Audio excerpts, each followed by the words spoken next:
Have you gotten out of the military uniform and just realized how much you don't know? The military jargon and industry jargon that we're equipped with and fall into in the private sector are not necessarily different. It's just a different language to learn.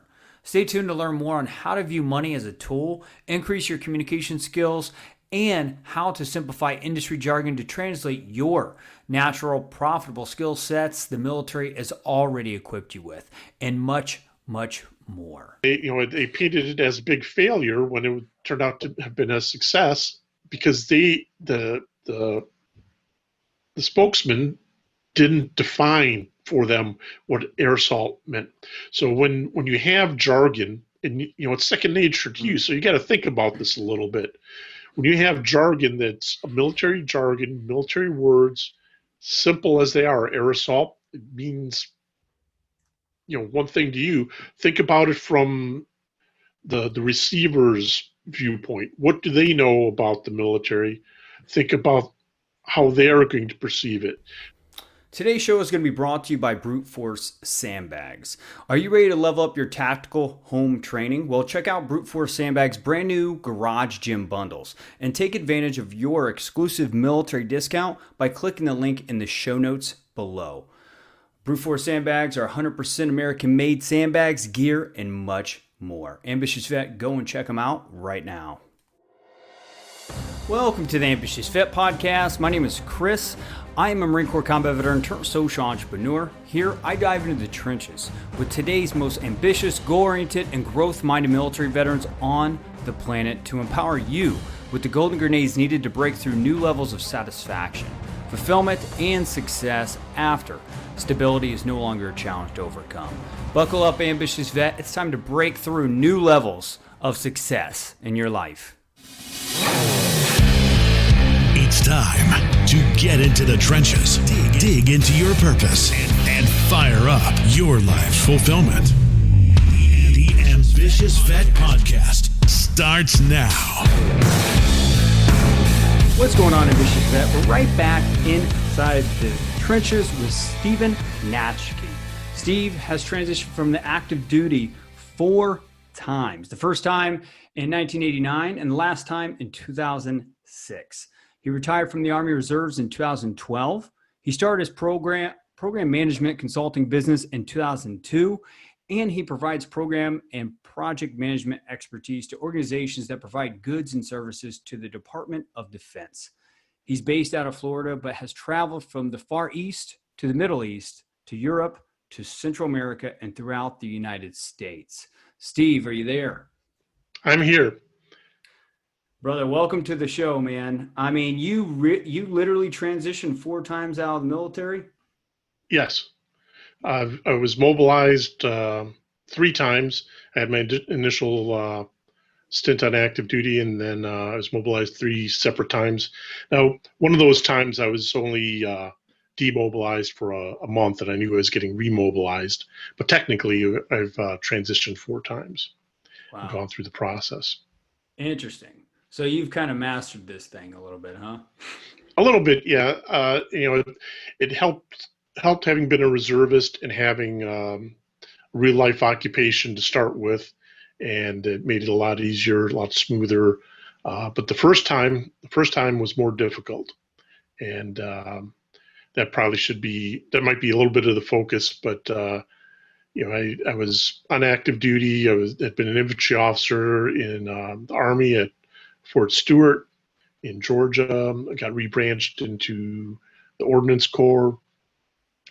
And then I decided to get out, and I thought, hey, I have an engineering degree. World needs engineers. It should be easy for me to get a job. I was wrong. I wasn't really paying attention to the economy at the time. I was focused on military stuff, and I waited until I actually left to start looking for a job.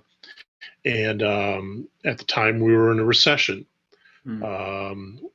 I thought, well, surely NASA needs engineers, and Florida's just down the coast. I'll just go down to Brevard County, go work at the Space Center. Well, they were still recovering from the shuttle disaster a few years earlier, and they didn't need anybody. So again, I was wrong about that. So it took a while, but eventually I found a job as an engineer and worked my way up from there. But I was not prepared. They didn't really have a TAP class or anything, and even then, it's too late by the time you actually get out or you're going through out processing. It's a little bit late then to start the process. And I found that out personally, and I think other people have found that out on their own.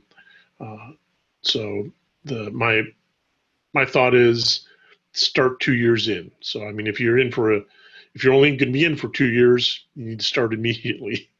Um, if you're in, for 20 or more, about when you're going to retire.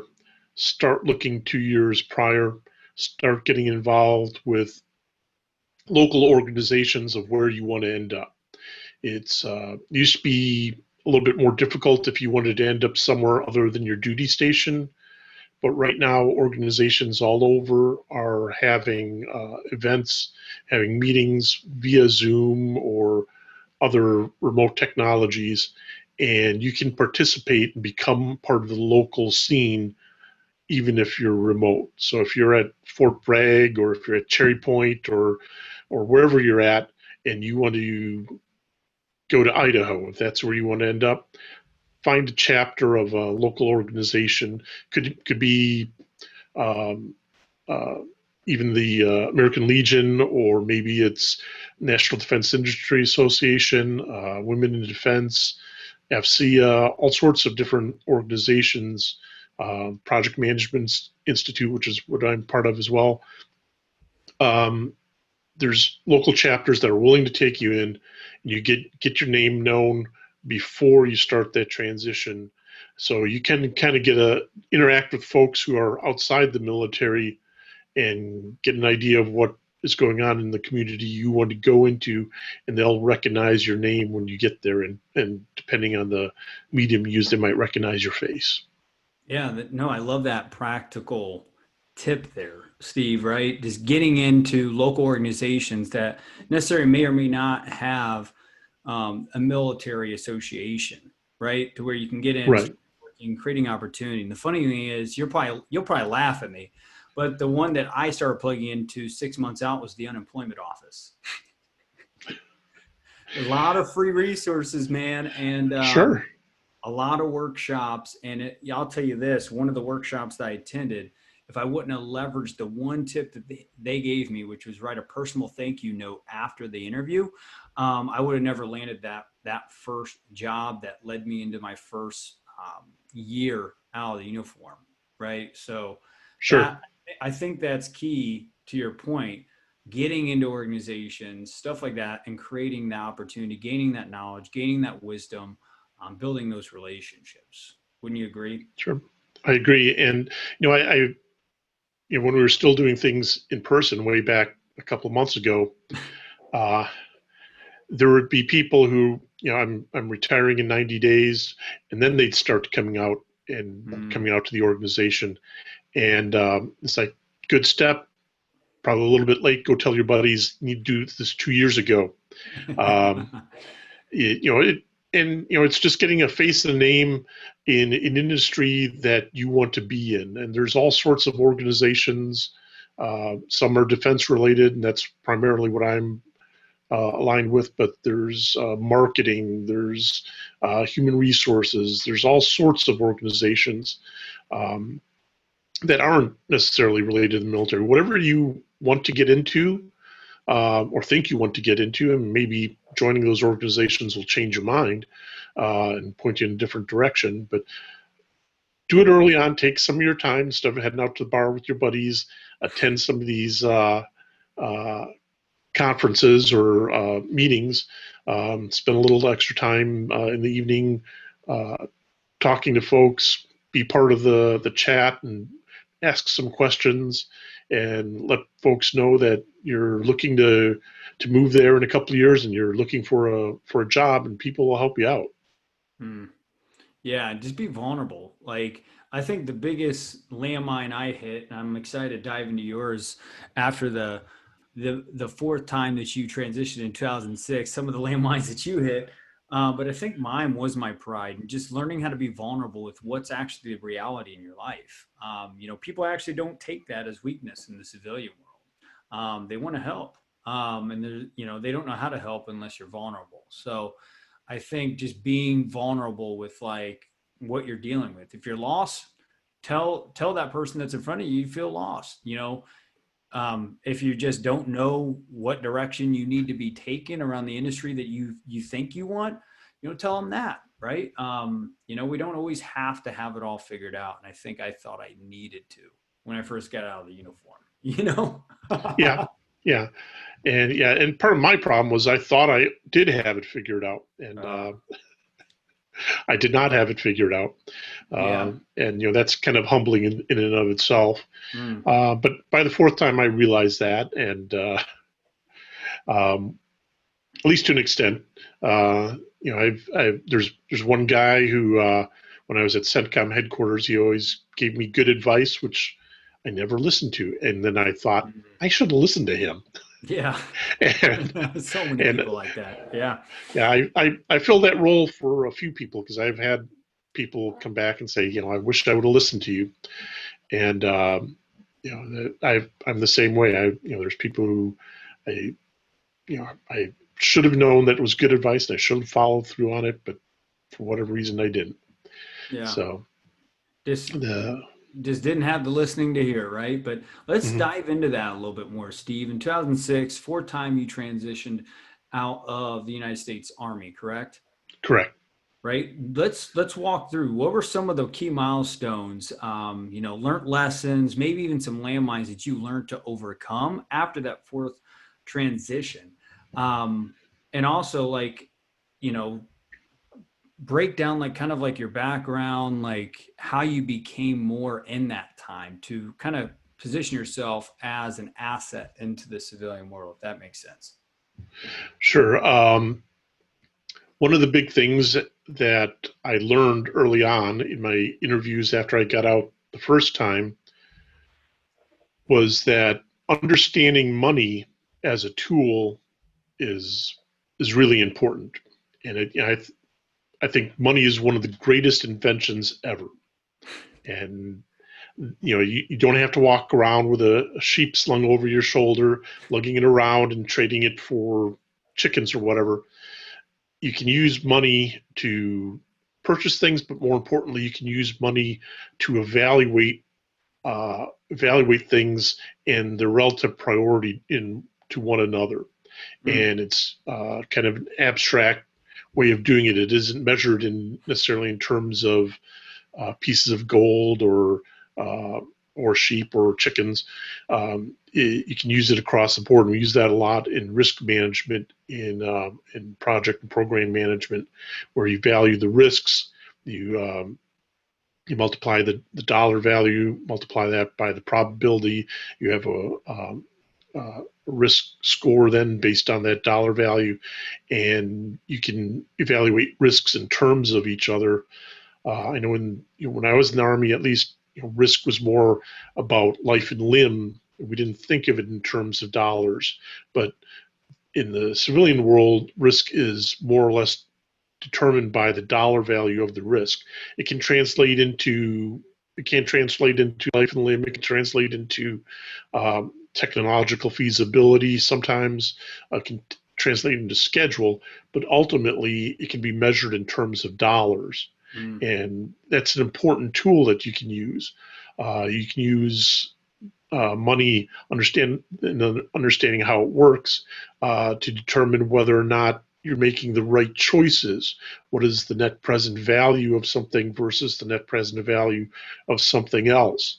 So that's one of the key lessons that I learned when I first got out, and there was a whole new field that I needed to understand, and that's how to work costs and money and so on. So that's something worthwhile to study while you're in. If you study finance, study accounting, something like that, even if that's not the field you want to get in, it will help you understand how things work. And then the main thing I thought that helped me was project management, because I think that anybody who's been in the military has done projects, especially if you've been a leader of any sort. If you've accepted a mission to do something, you've done a project. And there's the Project Management Institute, which is one of the world organizations that writes the standards for project management, and includes the ANSI standards and the ISO standards. They define a project as a temporary endeavor undertaken to create a unique product, service, or result. And that's the definition of project management. That's the definition of a project. Got and project management is actually applying skills and knowledge to achieve the project.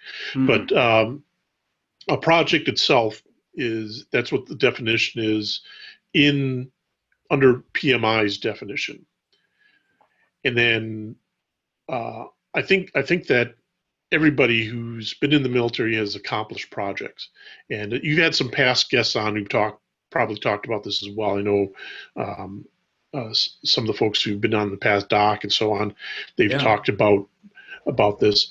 And but I think the terminology is important, because one of the things that PMI does is you can get a project management professional certificate, and a lot of places are looking for PMPs, project management professionals. One of the things you'll find in the defense industry is they will ask for a program manager versus a project manager. But they're kind of the same thing. Well, they're a program and a project, according to PMI, are two different things. Got it.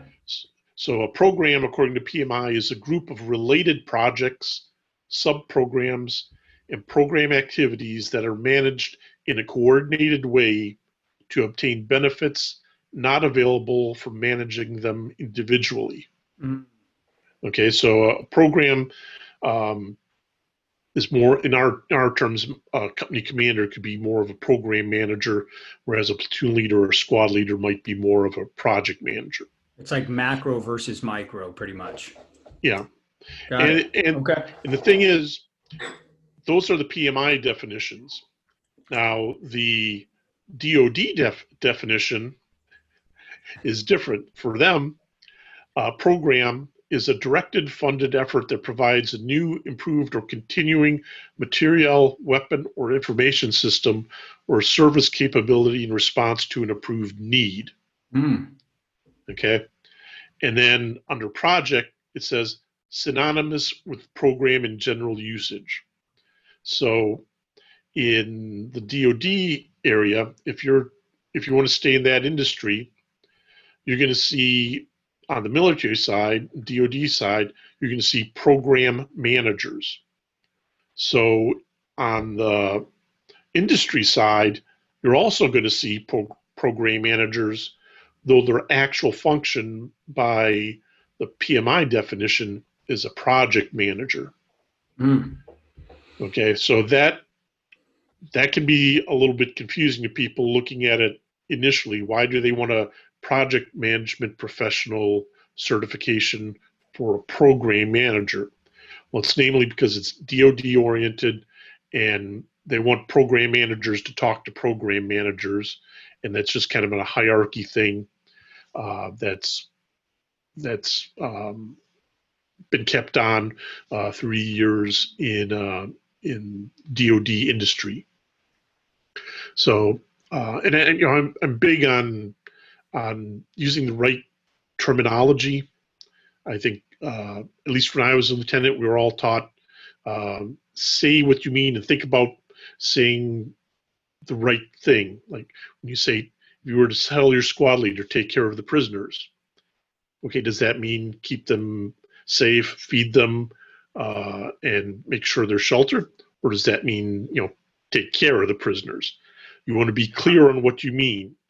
You want to make sure that, it does indeed mean that you want them to be taken care of, safe, getting taken back to the rear, and so on. Which is a great example, Steve, right? That's a prime example of a program manager versus a project manager in my eyes. And you correct me if I'm wrong, but the program manager is, hey, go take care of those prisoners, right? The project manager is, okay, what is the components of what that actually looks like? Is what Sure. I'm hearing. Okay, It got can it. be part of it, yeah.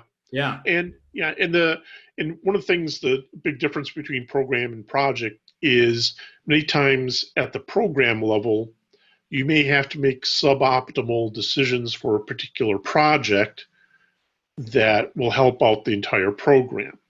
So let's say you have a dozen different projects, but you need a key resource assigned to 4 of the projects, and he can't do them all at once. So you'll have to prioritize the projects and assign the resource to the projects that are more key to the program. Mhm. So that may actually delay some of the projects, and the project manager can do everything in his power to keep the project on schedule, on budget. But because of the program decision, he may be uh, late because the program decided that for the overall program, it's better to have a resource work on a different project. And that comes across in real life all the time. There are DPAS rated programs, the Defense Priority and Allocation System. People may have heard about it recently when they wanted the president to force industry to do something with the COVID-19 masks or something like that. Well, there's a system. There's 2 ratings. There's DO and DX programs. The DX programs are the highest priority, and those programs you have to work on first, more or less. Those are programs in industry. If you get a DX program, you have to put every other program aside and work on that one first. So in that case, at a program level for the program that the government has, it is saying that all the other projects that are underneath this program are of lesser value than this part of it. So and there's only 13 government programs that are DX rated. Last time I went and looked, most of them, well, some of them are classified, so I don't even know what they are. But there's some are the Joint Strike Fighter and the B-2 bomber, but then there's other ones classified that I don't know what they are. I would just add to this, Steve, is like, with that being said, it sounds like a prioritizing system, which I think is key. Now, that if there's an ambitious vet listening to this right now, why is that important to him? Is that something they'll learn in their project management certification program, their program management certification? Why is that important to them?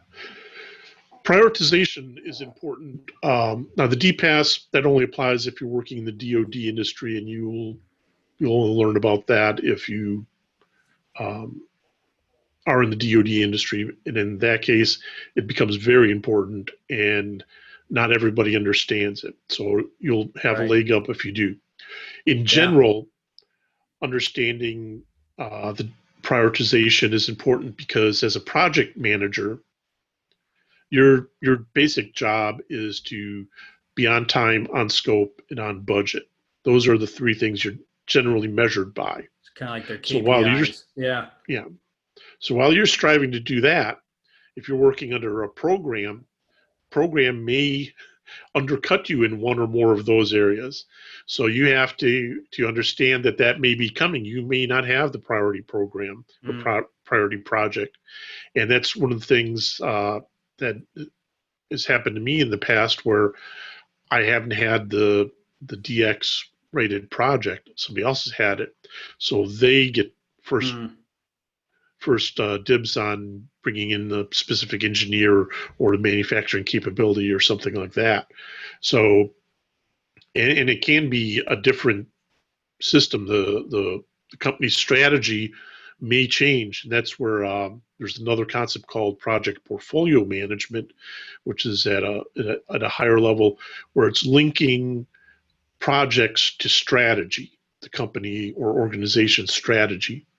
So what it does there is that's where the prioritization really comes in, is it looks at all of the projects, and it can be, with modern software, it can be done in real time. It can be, uh, as the projects are being worked and you're making your reports in, it can look at which ones are on budget, on schedule, on scope, and also how they relate to the company's strategy. The company's strategy may change over time, so your particular project may change over time, and you have to understand it's not a personal thing. If your project gets canceled, even if you're on scope, on budget, and on time, your project could very well be canceled just because the changing priorities within the organization. So that's an important lesson to learn, not to take things like that personally. It's part of the way things work, especially in more modern, more astute organizations where they're being more agile, more flexible, and they have to adapt their strategy to the current situation. And if you're doing the best you can, you'll still you can still count that as a success, even though it was canceled. So that's one of the things I advise people to keep in mind. And I think one of the things also that I've been trying to keep in mind myself right now is to talk about organizations as opposed to companies, because there are many organizations that use program project management, project portfolio management. They can be for profit, they can be nonprofit, they can be government. One of my favorite things to ask people is, what is the difference between a for profit organization and a nonprofit organization? The answer is the money left over at the end isn't called profit. So even if you have a nonprofit organization, you're working at a charity or some other type of organization, all the other principles of business apply to your organization. Yeah, there's different legalities and so on that also apply, but you still have to have more money coming in than going out, or your organization is going to fail. So this applies across the board. It applies to cities, it applies to states, it applies to charities, it applies to for-profit organizations, and to an extent it can even apply to your personal life if you want to apply it that way. So again, that's another important reason to learn about money. One of the key things about money is that it doesn't care about what kind of organization you are. The same things apply to it, and you need to have, like I said, more coming in than going out. Yeah, no, that's great. I love you breaking down the terminology and the different kind of industries and what kind of like human capital certification that you need to be gathering, right? Ambitious vet, if you're listening to this, that you need to build your economical value. So that's perfect. Now I would say that, yeah, money I think flows no matter what. But the only thing I would kind of throw back at you, Steve, is like one thing that we're looking at. We were talking about rebranding before we went live here, is even with us, is we're looking to either pivot into a nonprofit or elevate our for-profit legal entity. Also with those different entities, legal entities, it's also where the money is coming from. A nonprofit, Sure. nonprofit can't raise venture capital, crowdfunding, or angel investors, maybe family and friends money, but not VC money, right?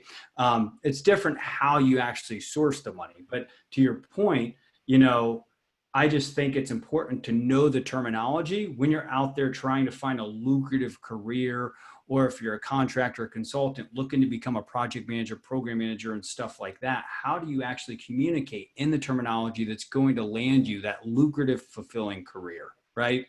Right.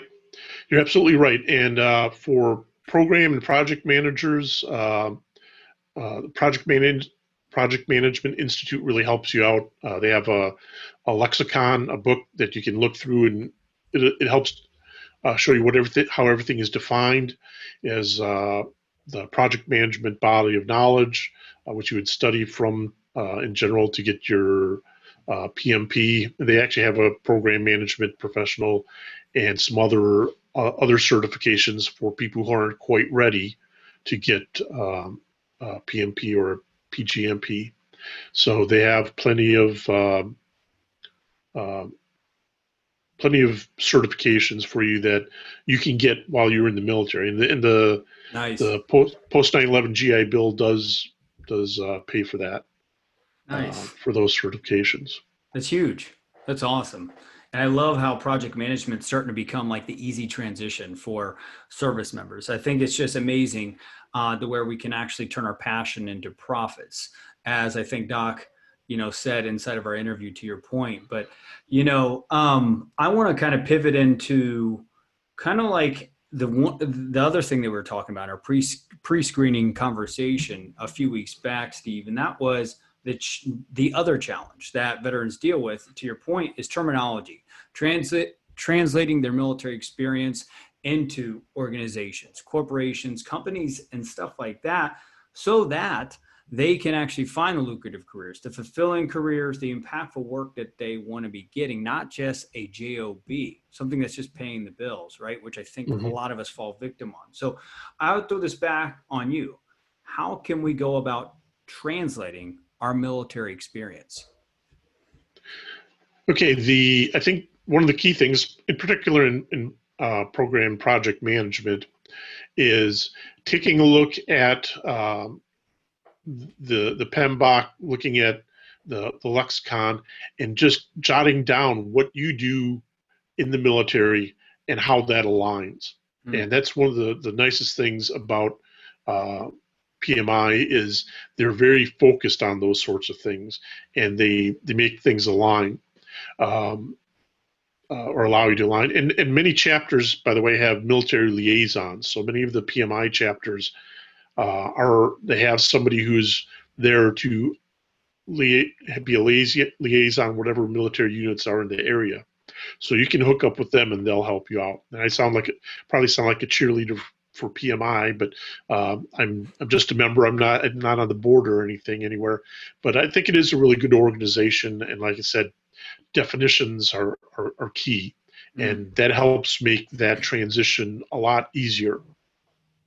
And we talked about in the past, one of the things I did at CENTCOM, at CENTCOM headquarters, operational planning teams are really the same as integrated product teams, and it's basically developing an operational plan is like a project. So there were too many operational planning teams popping up everywhere. Everything was being called an OPT, and the chief of staff didn't like that. He was unhappy that all these things were popping up. They probably should have been called something else. So he wanted an SOP written for establishing an OPT, operational planning team. So basically what I did is I plagiarized from the PMBOK, the project management body of knowledge. There we go. And I took that, translated it into militaryese.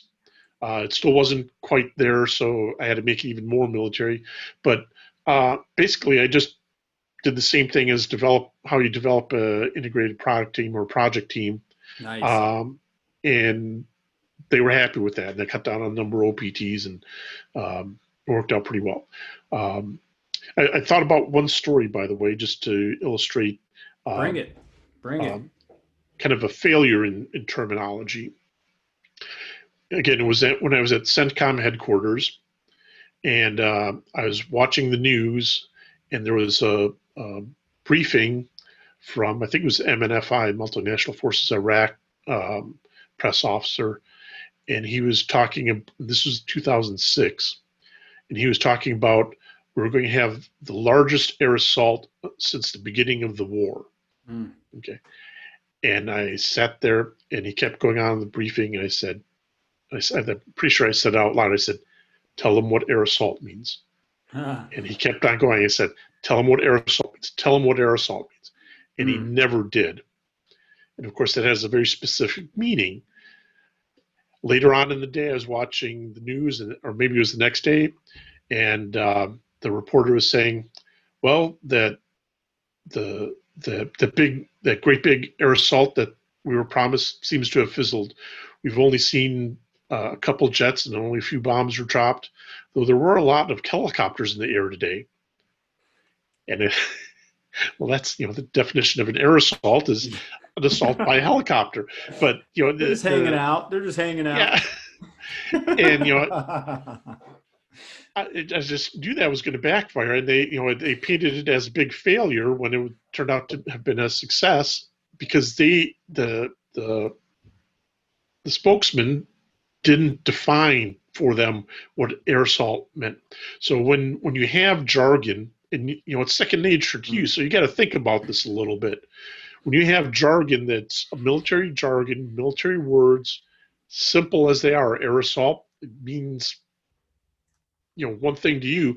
Think about it from the receiver's viewpoint. What do they know about the military?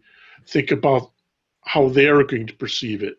So they don't know the difference between a platoon leader or platoon commander in the Marine Corps and a squad leader.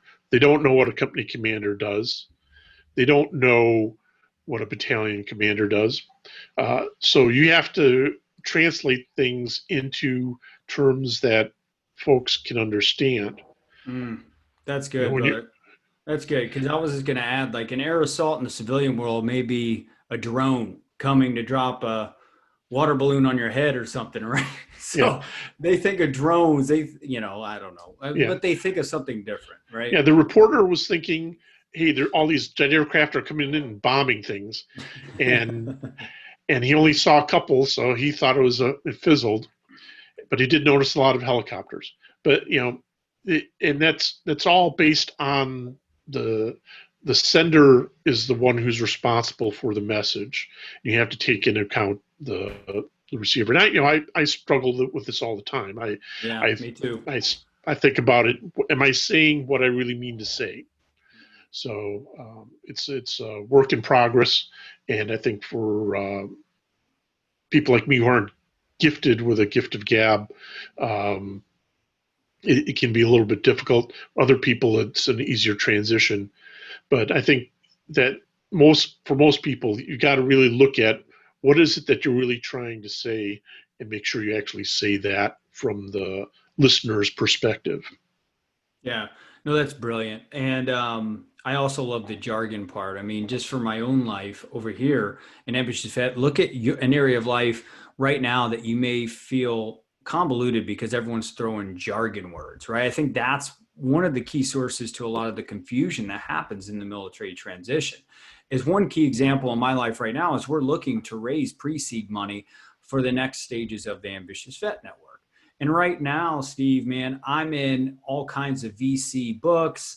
I'm inside of a course, just learning, to your point, the terminology to even navigate inside that industry, right? Because, a mid-level manager inside of a sales organization is called different as a mid-level manager inside of a VC firm that has a cap of $300 million to throw at you if you know how to speak their language. And that's just key. And I think a lot of ambitious vets, maybe you that are listening to this, you may get impatient with the process. And to Steve's point, you've got to slow down sometimes to accelerate later. And learn the terminology, learn the jargon words, and find out ways to simplify that, because, there's a lot of wisdom in simplifying jargon. Don't you think? Sure. I agree. And the easier it is for somebody else to understand, the easier it'll be for you to communicate what you want to communicate. And a lot of times it takes work.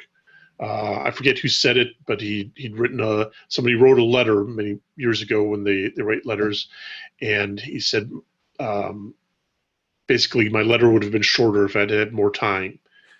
So, it takes some work in order to whittle things down to their essence. That's why a good mission statement, good vision statement for an organization is concise and conveys the exact intent that is meant to, and that's why it takes a long time to develop a correct mission statement. And in the military too, at CENTCOM headquarters, we wrestled with thes and us and its in mission statements for days on end. What should it say to convey the right meaning so that it gets down to the lowest level. They understand what exactly the mission statement is.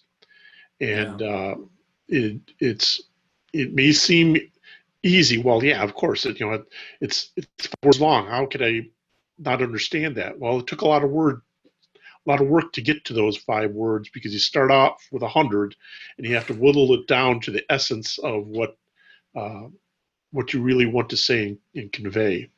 Yeah. Well, that's a whole nother skill, but we'll get into that maybe in a later episode, Steve. We're going to take a quick 10-second break just to thank our sponsor. We'll be right back with Steve Nashke.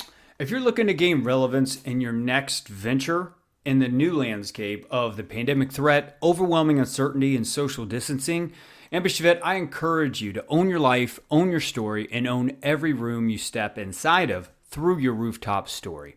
Check out rooftopleadership.com to check out their upcoming live virtual event from October 2nd through the 4th, 2020. And if you're ready to take your leadership to the next level, make sure to enter in code AMBITIOUS, and that's spelled AMBITIOUS, to take advantage of your 10% military discount. Again, that's rooftopleadership.com. All right, Ambitious Vet, welcome back. Right inside the trenches, we got Steve Nashke from PM Pundit. I believe Pundit. Thank you so much, Pundit. And he's been diving into some golden grenades throughout the whole show around just how do you actually start leveraging terminology? How do you simplify terminology? How do you get into the project management industry or program management industry and start simplifying the terminology so you can actually get out there and create the lucrative, purpose-centered, and just fulfilling career that you're committed to portraying. So Steve, man, we got a transition here. A tradition here actually is 3 golden grenades. You can pretty much summarize the show into 3 core golden grenades, wisdom bombs, or you can bring in 3 brand new ones. What would be 3 golden grenades you could drop into an ambitious vet that's looking to stay unstuck in their life today?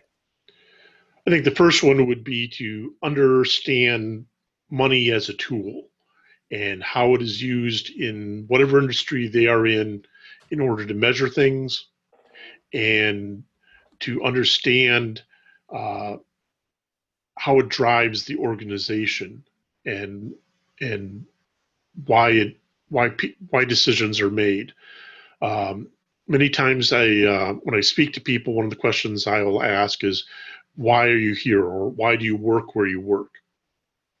And most of the times people will say, well, I'm here to get an education, or I work where I work to make money to do this, and I enjoy this kind of work, blah, blah, blah.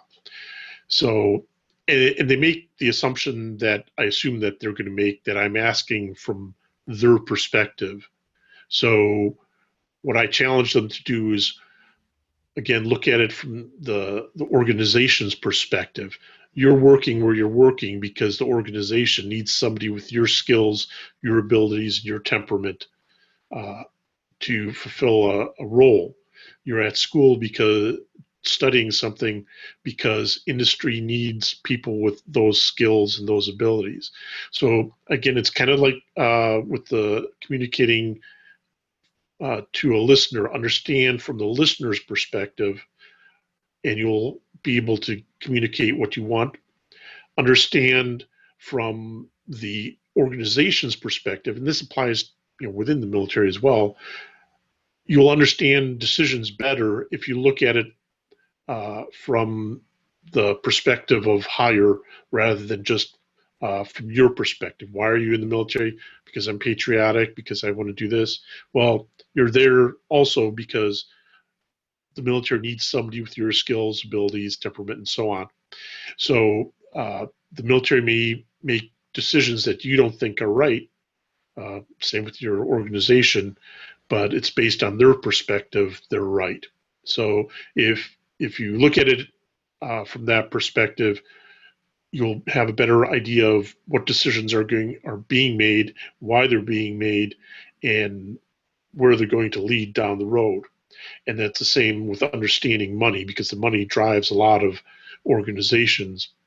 And understanding how the money is flowing and how it ties into strategy will help you understand the organization's current decisions and where they might be driving down the road. So it might give you a heads up, hey, this organization is going in a different direction than I want to go, and I need to find another organization, or I need to change my path in order to stay relevant in this organization, or this is how I can continue in this position and help achieve those goals.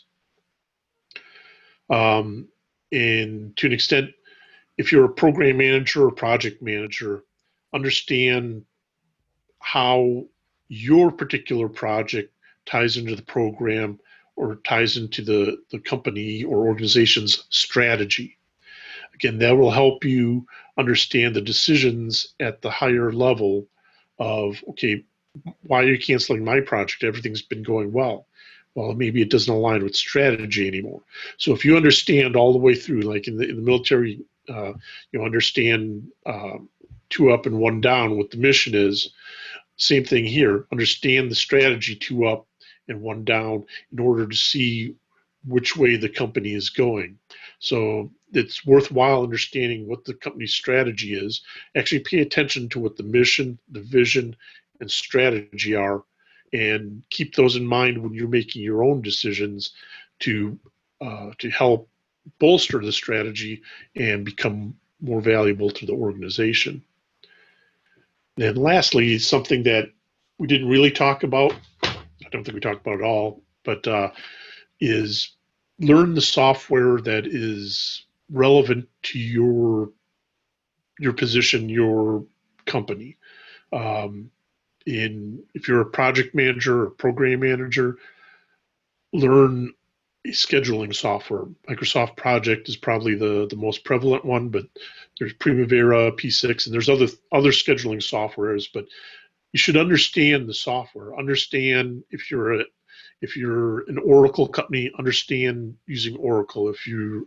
If all you use is Microsoft Office or the Google suite, if that's what your company uses, understand it, become an expert in it, be a go-to person for that software. That makes you more valuable.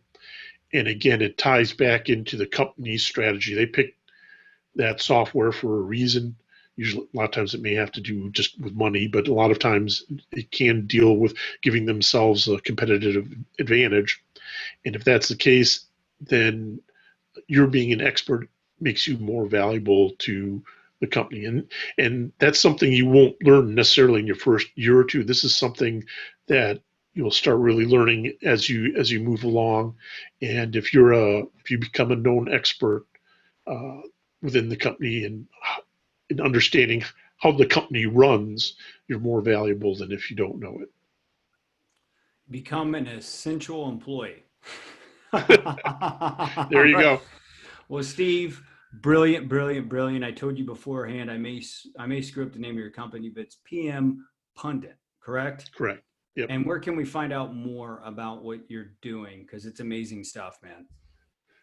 Right now, you can go to pmpundit.com, pmpundit.com. We're going to be doing some rebranding here in the near future, but that domain will remain, and it'll be more of an educational area than it is now. And if you want to reach out to me directly, it's snatchkey@pmpundit.com. So first initial, last name, pmpundit.com. And I think if I understand your target audience correctly, most of them probably won't need my services, but that's okay. I'm not here to really sell my services. I'm hoping that I've provided some useful information to fellow veterans, and that's been my goal today. And if you want to learn more, feel free to contact me. I won't charge fellow veterans just to help them out in their career. So let me know if you have any questions. And I guess lastly, I've been seeing a lot of this on LinkedIn lately. I think we've been losing too many of our fellow veterans, either to their own hand or as a consequence of substance abuse. So I encourage, again, people go talk to your fellow veterans. Go to the American Legion. Go to VFW or other veterans organizations and find folks who've been in a similar situation. They're there to help, and I know some of you look at those are for old folks, but they're looking for young folks to come in because someday you're going to be the old folks, and they're willing to help you out. And there's many of them been in the same place you've been. They'd be happy to help you out. It's awesome stuff, Steve. Well, with that, we're going to send you off, man. Thanks for being on the show. You're welcome. It's been a pleasure. The Ambitious Vet is available on all popular podcast platforms. Go to vettrainingcoaching.com to subscribe, rate, and share with fellow vets. Again, today's show is brought to you by Brute Force Sandbags. They focus on the gear, the training, and the lifestyle you need to train accordingly. Click the link in the show notes below to explore everything they have to offer.